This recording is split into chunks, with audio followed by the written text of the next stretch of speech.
Bismillahirrahmanirrahim. Rabbi shrah li sadri wa yassir li amri wahlul 'uqdatam min lisani yafqahu qawli. Assalamualaikum warahmatullahi. So today I'm going to talk on the defense of consent. Yeah?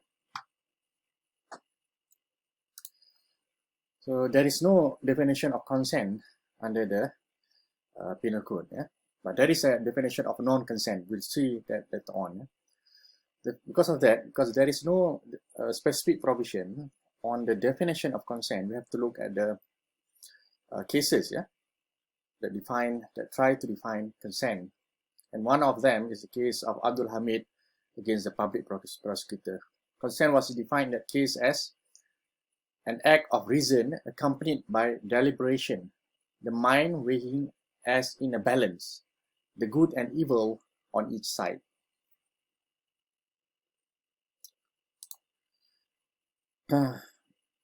And so what is not consent? As I informed you earlier today, there is no definition of consent, but there is definition of not consent under the penal code. This can be seen in section 90. Section 90. Consent is not a consent when it is given under fear of injury or under a misconception of fact, and the doer knows or has reason to believe that the consent is given due to the misconception or fear, or by a person who, from unsoundness of mind or intoxication, is unable to understand the nature and consequence of that to which he gives his consent. Or number 3, if the consent is given by a child who is below the age of 12.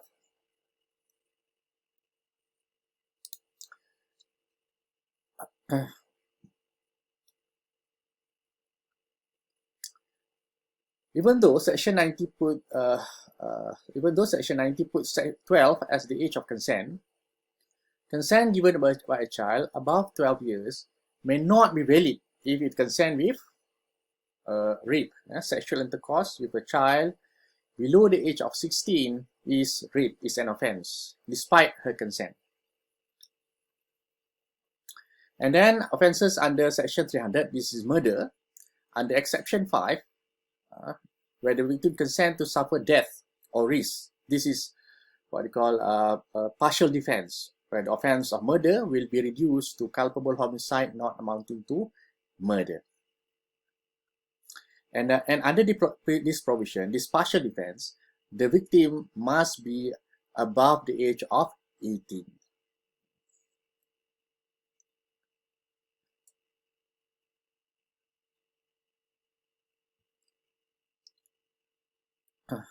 If the consent is given under misconception of fact, it is not a valid consent. For example, in the case of Abdul Rahman bin Muhammad, where the victim consent to the sexual intercourse by the bomoh, under misconception that she was undergoing a treatment with the accused.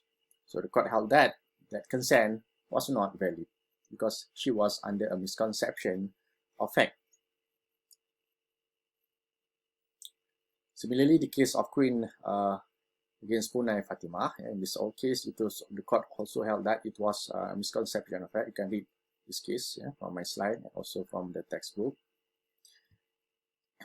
And then there are 4 provisions. There are 4 provisions in the penal code which provide protection from criminal liability arising from consent. Section 87, 88, 89, and 92. Let's look at the first one. Section 87. Section 87 says, nothing is an offense which is not intended to cause death or grievous hurt, and which is not known by the doer to be likely to cause death or grievous hurt, by reason of any harm it may cause or be intended by the doer to cause to any person above the age of 18 years who has given express or implied consent to suffer that harm, or by reason of any harm which it may be known by the doer to be likely to cause to such person who consented to take risks of that harm. So usually, this provision is applicable in the situation of a game, a game or tournament, for example, the game of, let's say, wrestling, for example, and in doing so, in involving the game of wrestling, for example, there is a risk of harm. So if, let's say, he is injured because while involved in that kind of sport, then the doer may rely on the defense of consent, because the victim consented to the risk of injury by taking part in the sport.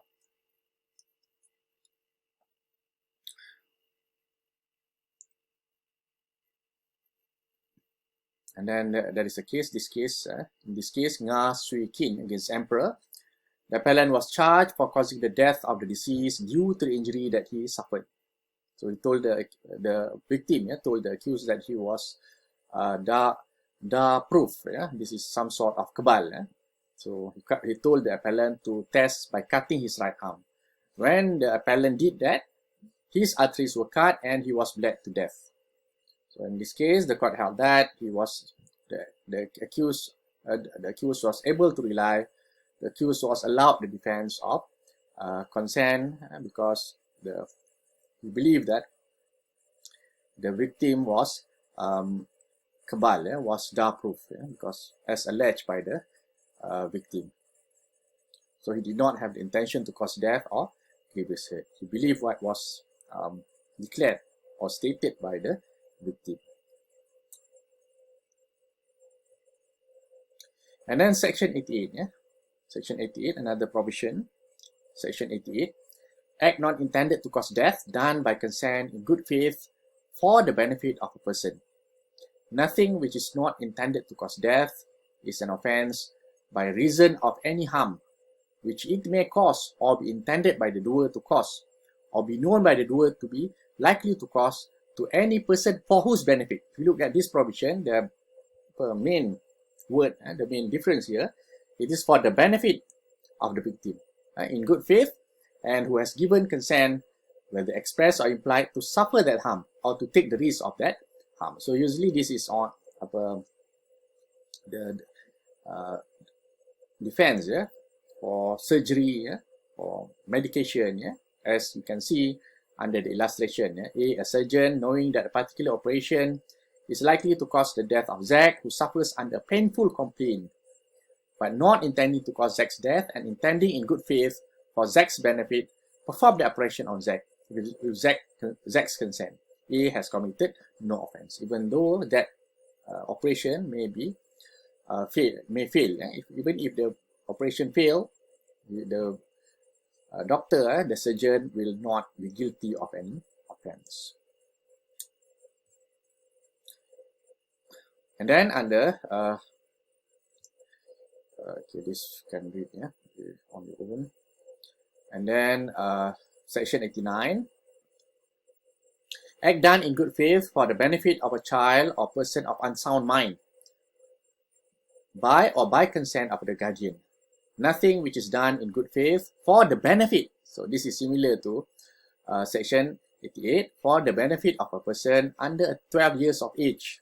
The difference between this provision and section 88 is this is what they call for the benefit of a person who is not able to give consent because he is a minor or because he is of unsound mind. Under 12 years of age or of unsound mind, by or by consent, either expressed or implied, of the guardian or other person having lawful charge of that person, is an offense by reason of any harm which it may cause or be intended by the doer to cause or be known by the doer to be likely to cause to that person. So this is similar to section 88. The only difference is that this is consent given by the guardian or the family member of the victim, because the victim is not able to give his consent either because he is of unsound mind or he is below the age of 12. He is not able to give his valid consent.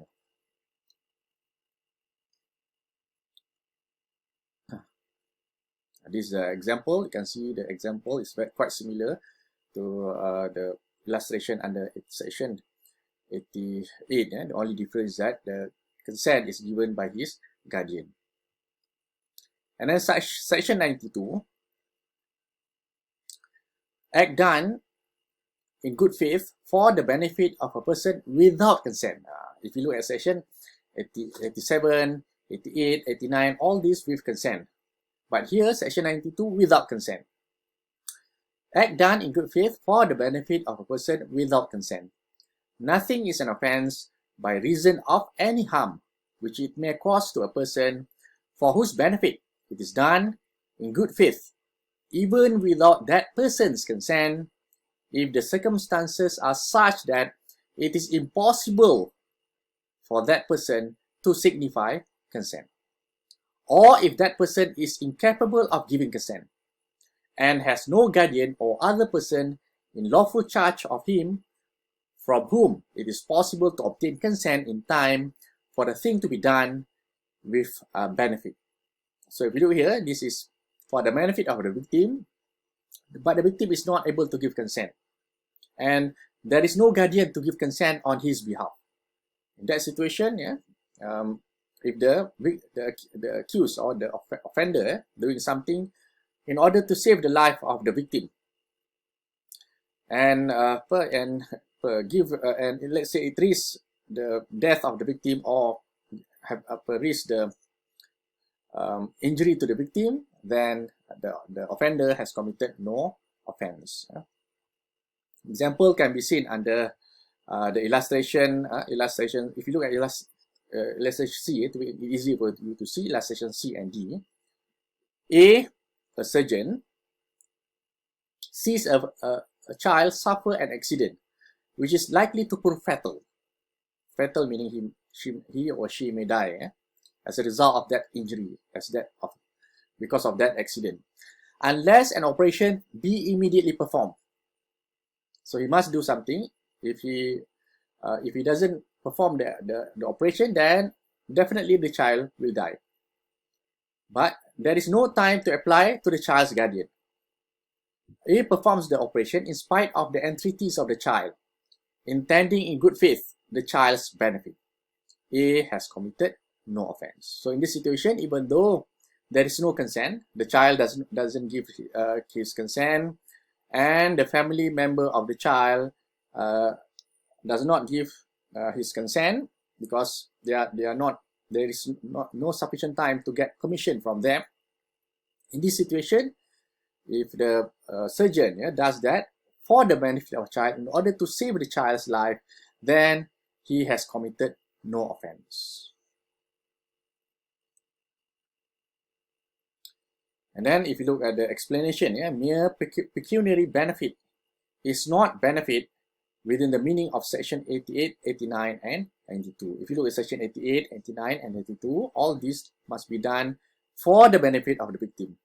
For the benefit here, it does not include pecuniary benefit. Pecuniary meaning monetary benefit. For example, let's say he sells his kidney, for example, for money. And because of that, he takes the risk of injury, for example, by selling his kidney, and then the operation may be dangerous to his life, for example. And the surgeon perform that operation in order to sell the victim's kidney.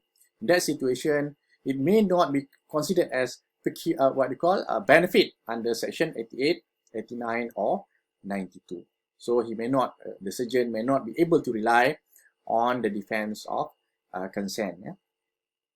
So that's all under the topic of the defense of consent. If you have any query or anything that you need further explanation, you can ask me, or we can discuss during the online discussion. Because the time limit. And it's easier if you read the slides and also the textbook, and then we discuss during the online discussion the things that you need further clarification. Assalamualaikum warahmatullahi wabarakatuh.